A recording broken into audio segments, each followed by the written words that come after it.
tires, shock system, how rugged of an aircraft that is.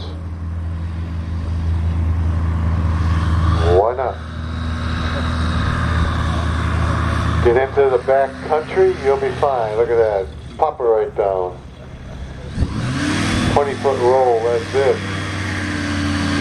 Stopped and turned around just that quick.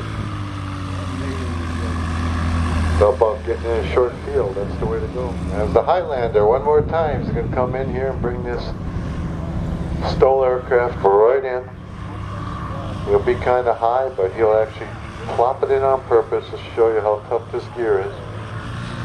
He'll make it, the tail almost touches just a hair first, and boom, comes down hard.